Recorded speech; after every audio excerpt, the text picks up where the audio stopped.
What?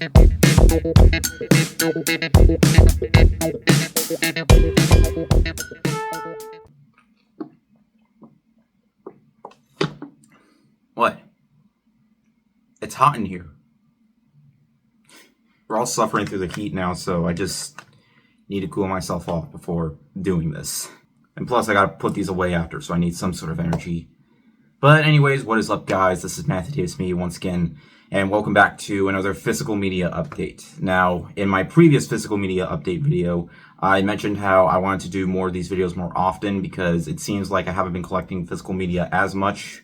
Well, the thing is, it costs money, and I would like to do more of these. I wanted to do these monthly, but like I've been getting these throughout, like not as often as I wanted to, but I wanted to do like, at least 10 pieces of physical media per video.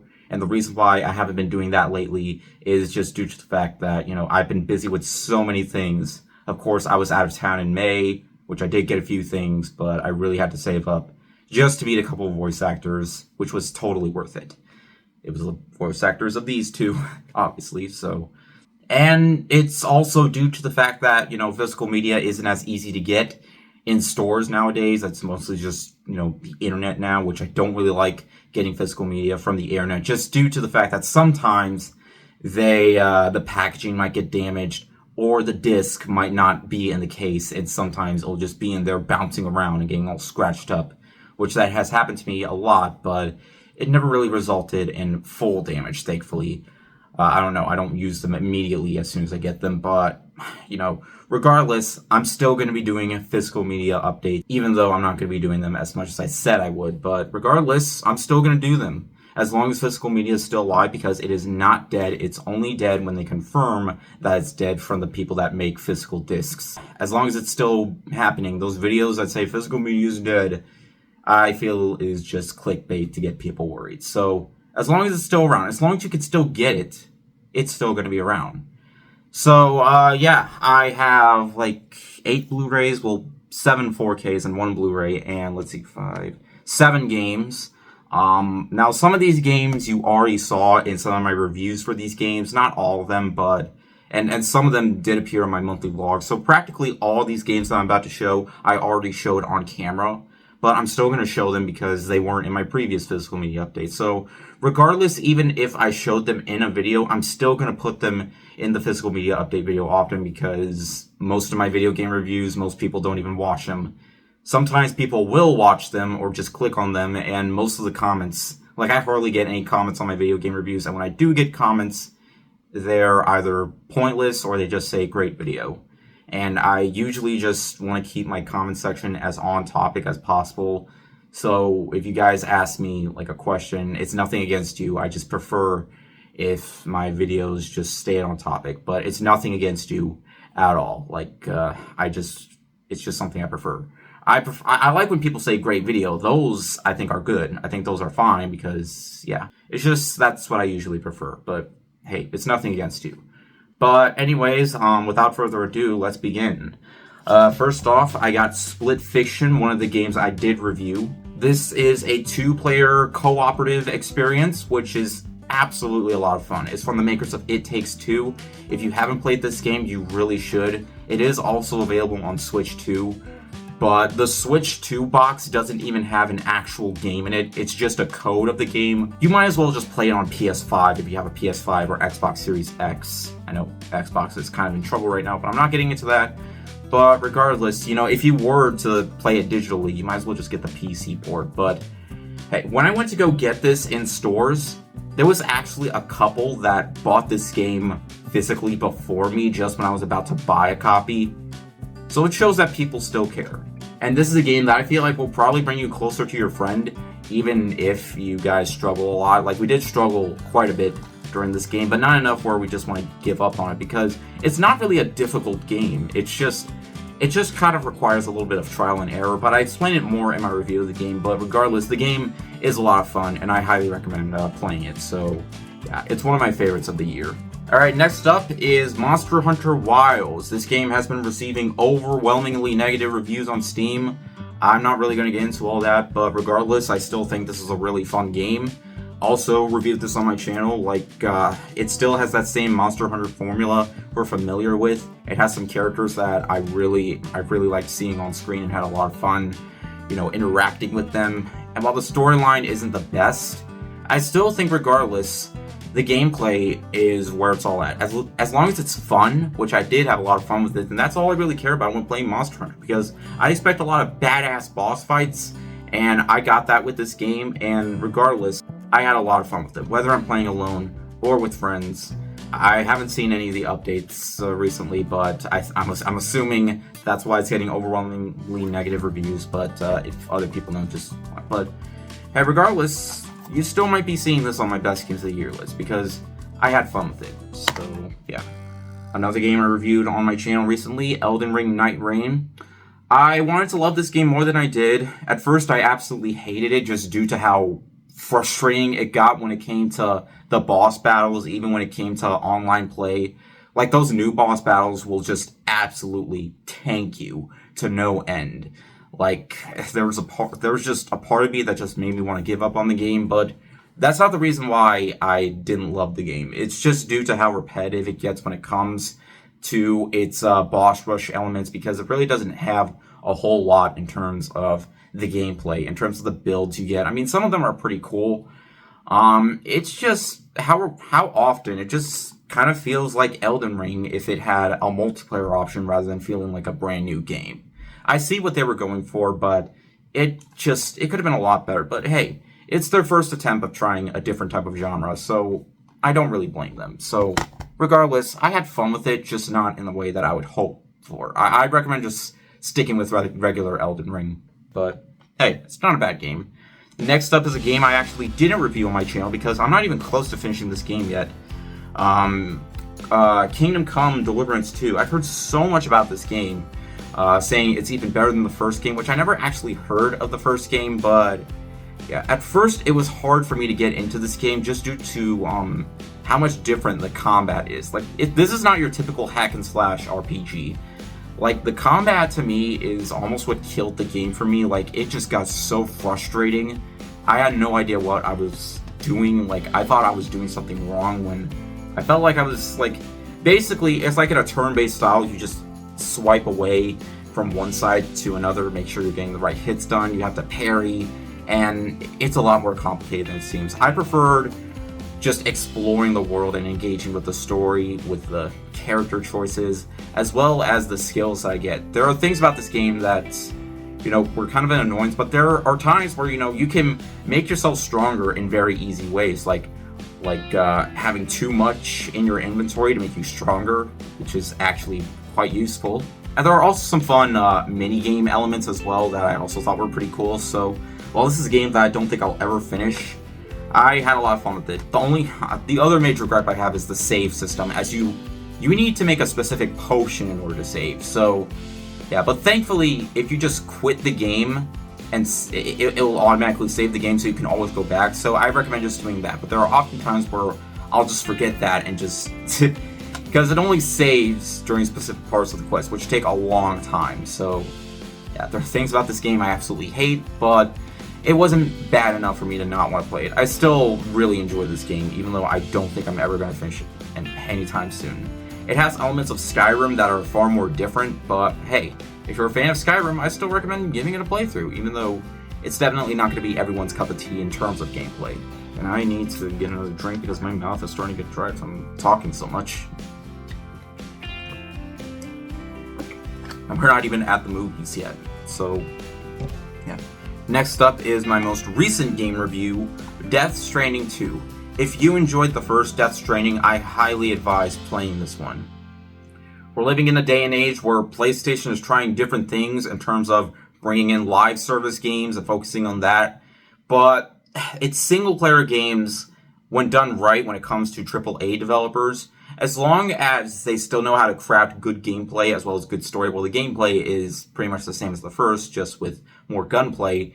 There's still a lot about this game that I feel like they managed to do right, from its characters to its story to the build-up it has, and it manages to surpass on its predecessor in almost every single way, and I definitely recommend it if you're a fan of the first game. So, yeah. See, it's better if PlayStation just sticks with single-player games and not extremely over budget multiplayer games that will fail so badly that you just have to completely remove them in just 2 weeks and never touch them ever again. I'm surprised they actually managed to survive that, because oof, whoa, that was just oof. All right, speaking of overly priced games, we got Mario Kart World. Another game I reviewed. Just like with Monster Hunter Wilds, this game has been getting review bombed recently, just due to the fact that there was an update that just completely ruined the multiplayer experience from them. I still don't fully understand what it was, because I'm not really a multiplayer guy, but even though it is overpriced, I've still been having fun with it. It's not the best Mario Kart game in my opinion. Like, I went back and played Mario Kart 8 Deluxe. For some reason, I still have a lot more fun playing through that, just due to the fact that there was a lot more updates to that, and despite the fact that it has free roam, there's still more content involving, like, the amount of tracks you can do and whatnot. But hey, maybe with updates in the future, it might manage to expand upon that. But hey, I reviewed the game, I enjoyed it, I didn't love it, it's still way too much, so, but I still recommend giving it a playthrough. It might be overly priced, maybe wait till it goes on sale, maybe on Switch eShop, or the physical copy goes on sale on Amazon, because they do sales for Nintendo games that aren't full price, so yeah, but I don't know, we'll just have to see. But regardless, it's just going to depend how you feel, or if you really do want to spend the $80 on this. But yeah, this is pretty much the only game you can play for Nintendo Switch that's new. I mean, there's the new Donkey Kong game coming out, which I will play. Hopefully, that'll make the Switch 2 a lot more worth it. But I've been playing the Switch 2. I've still been enjoying it. I just haven't been playing it as much due to it still not having a whole lot of games. So I have been playing the Virtual Console for GameCube games, so there's that. Alright, now, I was debating whether or not I should put this on here, because this technically isn't really physical, but I might as well just talk about this. It's Sonic Shadow Generations. Now, you see that right there? This is, this says key card. So, what does that mean? Well, technically, it's not physical. Now, yes, look, there is a cartridge inside of it, but you see that little key there? That shows that it's not the actual game. You see, this is more of a pass. That way you won't have to download it from eShop. You can just install it automatically with the cartridge, which I think makes absolutely no sense, because here's the thing. Once the game is downloaded, you can play it, obviously. So once you do that, you don't need the cartridge anymore, right? Nope.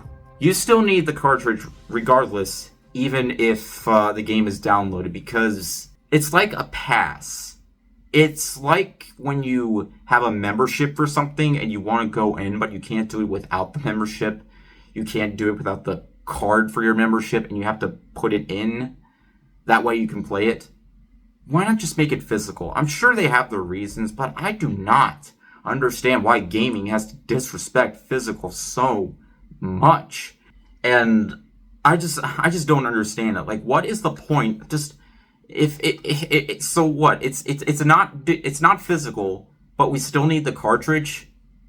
Then what's the point? Because when the eShop closes for Nintendo Switch 2, when the next console comes out in like 15 years or whatever, this is going to be entirely worthless. This cartridge right here is going to be entirely worthless. While games like this will still be functional because it's actually physical and has the full game on it. So, once you buy these in 15 years without the eShop being there, it's pretty much going to be worthless. So, I don't understand that. It really doesn't make a whole lot of sense to me. But I really didn't want to get too heavy into it. I almost thought about skipping out on bringing this up, but no. As for the game itself, it's a lot of fun. I've really been having a lot of fun with this. I haven't gotten to the Shadows, the Shadow campaign yet. I've really been enjoying the Generations campaign quite a bit. So, yeah, regardless, I'm having fun with the game, even though this probably wasn't the best way to play it, just due to the fact that, the other physical versions actually... Is my camera going down? What is going on with my camera? It's going down. Like, I gotta fix that. Okay, I don't know. There's always something up with my tripod. It always just... But, yeah, I guess I'm done talking about this. I didn't really want to get too deep into it, but... Yeah, anyways, with the games being done, we can now talk about the movies. And first off, some of these movies I actually got by the end of February. and they haven't even gone on my shelf yet. I just wanted to wait until I did a physical media update. That way I wouldn't forget once I do them, because if I put them on the shelf and I forget, yeah, that's going to be a bad sign. I mean, I could just go back to my vlogs where I did show them off, but whatever. First off, Aliens.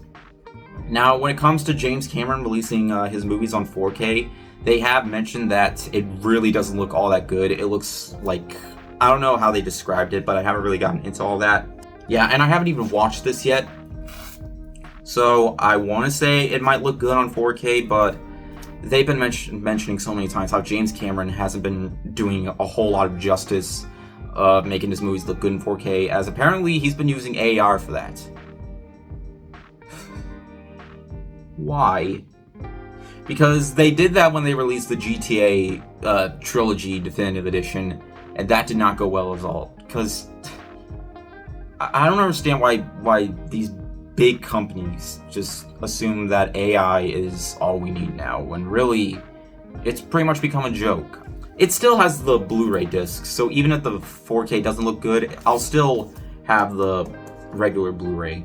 Plus, I still have the Aliens collection pack, the box set, so that way I'll still have it, because I mostly get these for collection. But hey, if I do want to watch them, I will watch them if I feel like it. But hey, I have Alien on 4K, so I wanted to get Aliens on 4K. Even if it doesn't look good, they're mostly just for the collection. But hey, regardless, Aliens is a great movie, so yeah, I still have I have different options if I wanted to look. If I wanted a version with a picture that looks not nearly as good, or a picture that looks as good, then yeah. Alright, next up I have The Ring, one of the creepiest horror movies to come out in the 2000s, and for a PG-13 rated one, it's hard to believe at how well it managed to do justice to its horror. Like, there are some images, like, this was one of the first horror movies I watched when I was younger, because I was starting off watching PG-13 rated ones, then I went up to getting more into R-rated ones, because I was like 13 at the time when I watched this movie. Well, with the amount of creepy visuals and its storytelling, and the fact that it was a remake to a classic foreign film, it's amazing how this is one of the rare remakes to not only a horror film, but a foreign film that actually managed to work really well. So yeah, it's an iconic film, and you definitely need to check it out. And I'm curious to see how this looks in 4K, maybe when the Halloween season comes around. So yeah. Next up is a piece of physical media that I actually didn't own yet. I didn't own the Blu-ray of this, but now I do. And that is The Fugitive, starring Harrison Ford. Yes, it says $33.99, but it was 30% off, so it was, I would say like $8 off, $7, like, I don't know, but regardless, yeah, I had to get this because, you know, The Fugitive, it's one of my favorite films that Harrison Ford was in.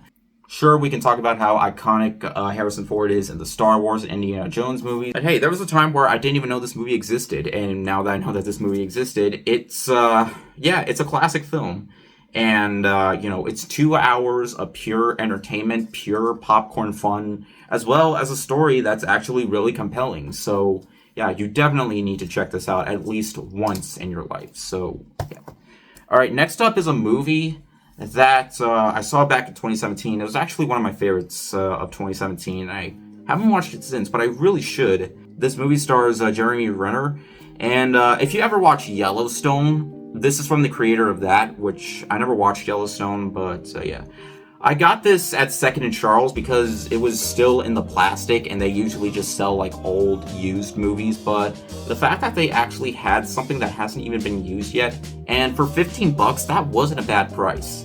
And I already have the regular Blu-ray of this. I also have the regular Blu-ray of The Ring and Aliens, but I like to upgrade to 4K. It's nice to know that, you know, I can find 4K movies that are actually still sealed up without having to go to Best Buy, because they don't have those anymore because they like to make stupid choices and just whatever. And even though I do like steelbooks, I don't like how they have to have the paper things on them, but thankfully this has a slipcover, which does make it a little bit better. I mean, yeah, the picture can still come off, but hey, it's better than it's better than the paper things, because I never liked the paper things.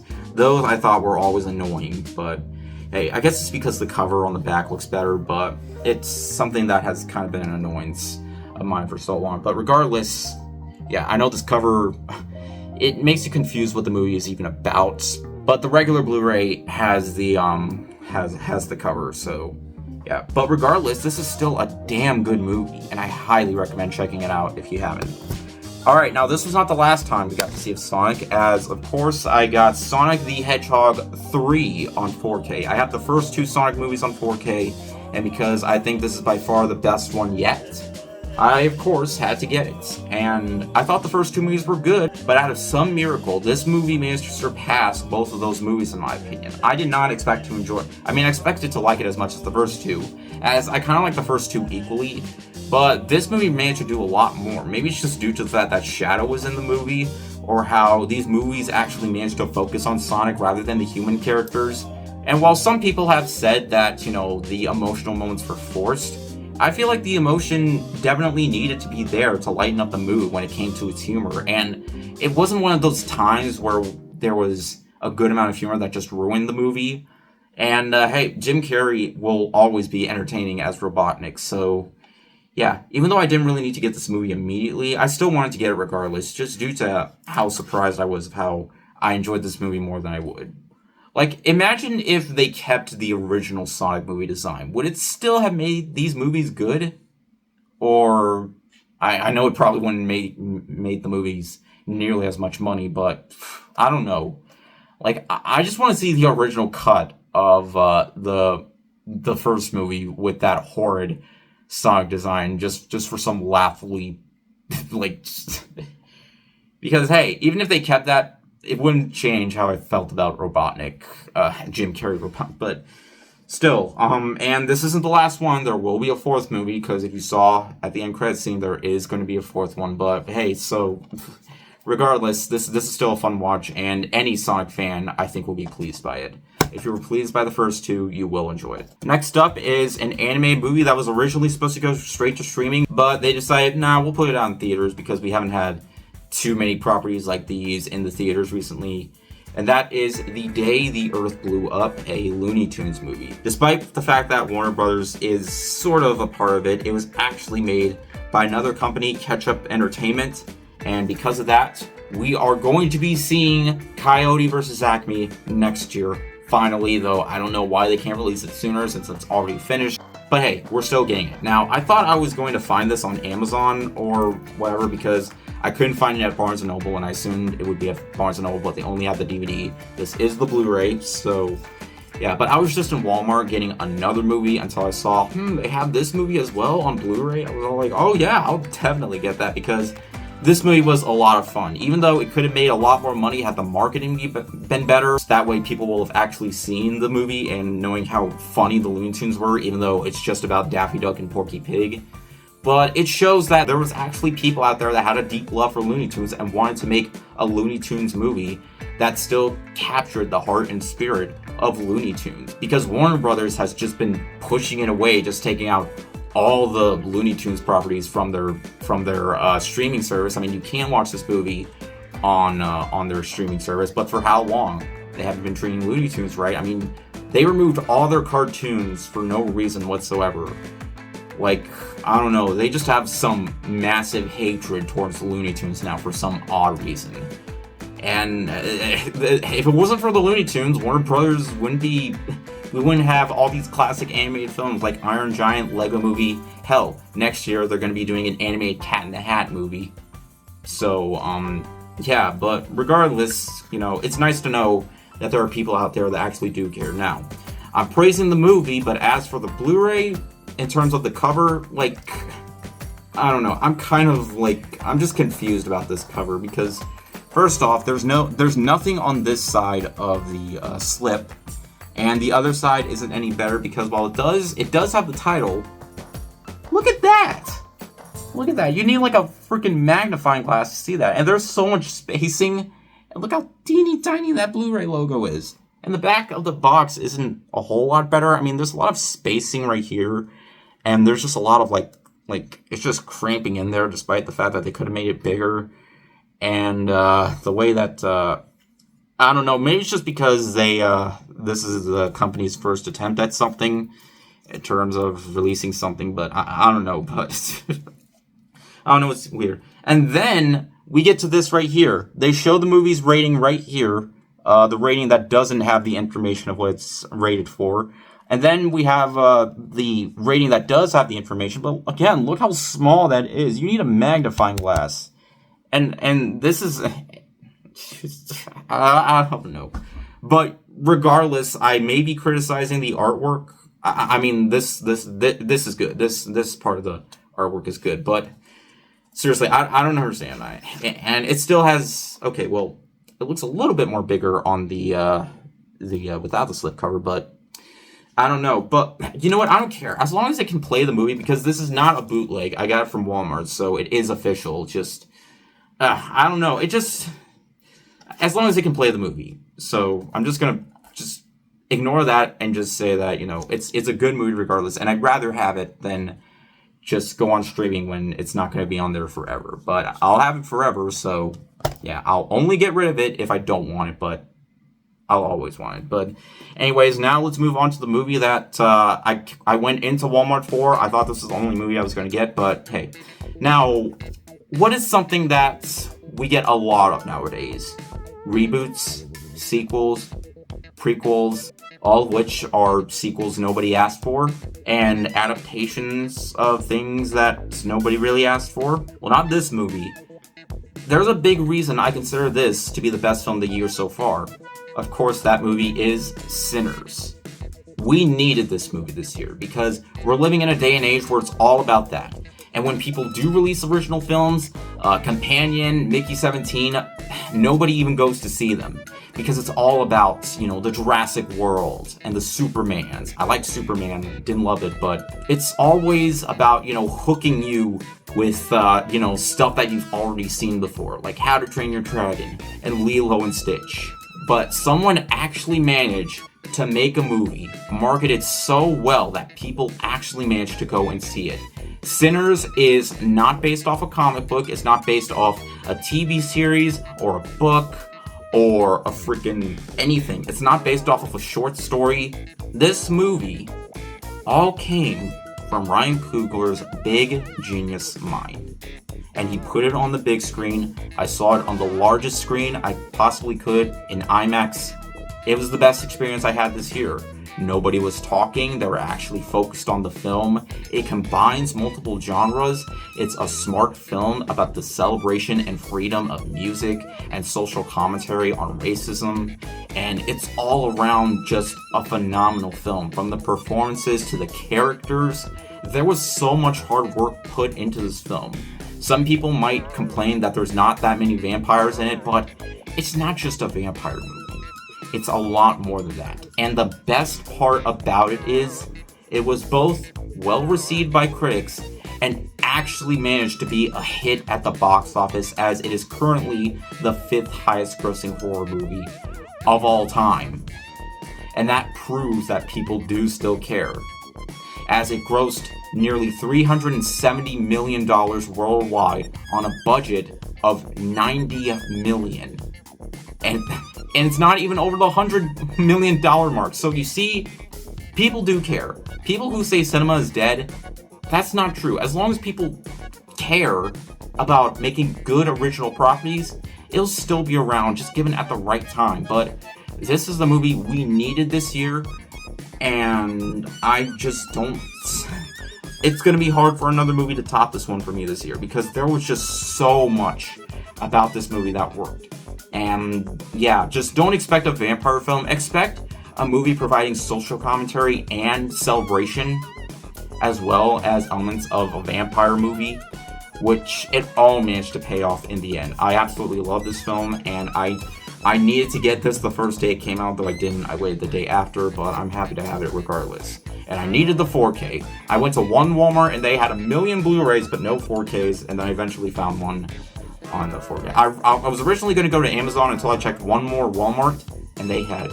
So, yeah, I'm happy to own it. Now, last but absolutely not least, we have Anora, the Criterion 4K Blu-ray. My favorite movie of 2024, rightfully deserved Best Picture and all the Oscars that Sean Baker has received. He literally received 4 Oscar wins for himself just for this one movie. This is how you put effort into your film. This is pretty much a Cinderella story told in a different way. It sounds romantic at first until everything changes during the second half of the movie that makes you think completely differently. Sean Baker truly shows how much of a genius he manages to be when it comes to storytelling and having you connected and really engaged with what's going on in those last few minutes just before the credits. They were some of the most heart-wrenching moments I've seen during a film ending, and I absolutely loved it.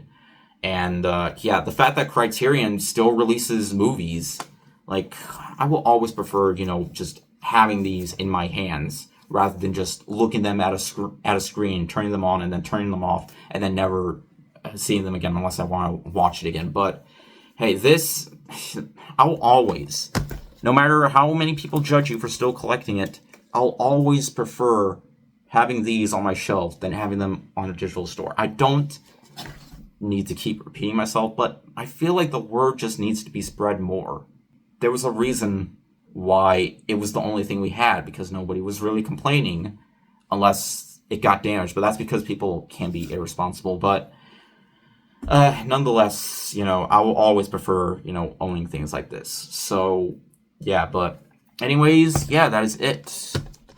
So there are the games, there are the movies. I'm not sure when I'm going to have another physical media update, but I do want to try getting it more often than I usually do. But because I've been saving up a lot, especially since I still need to get a car, it's just going to be hard to do that as often. But hey, I'm still going to support it nonetheless. Even if it takes me another year to do a physical media update, I still want to continue doing them because I like making these videos to show that I still support it. I like showing off, my new things with you guys. I like seeing what you guys think, even though it's not really all that important. But yeah, I'm just glad I actually took the time to get these things, and I'm going to continue to do it till they confirm that it's officially dead. But I will not believe that whatsoever. So yeah, but yeah. All right, one more sip, then I'm going to end the video because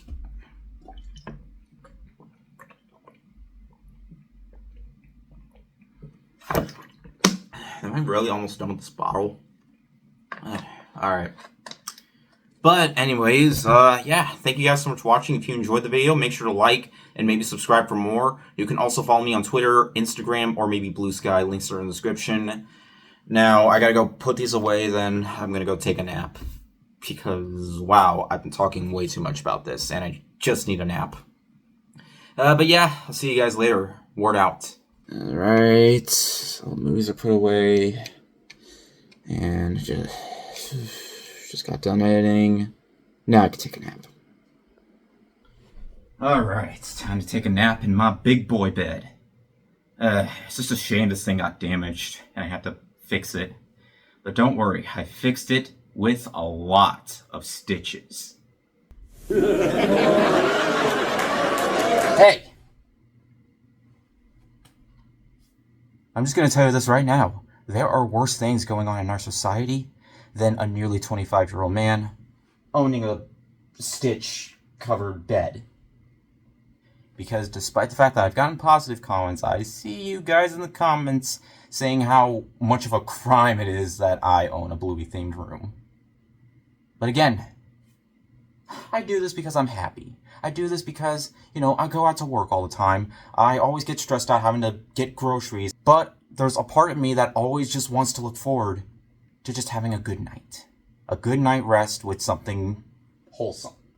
And this is wholesome, not the cruel people that we have to deal with on the internet. So I don't care. Make fun of me all you want.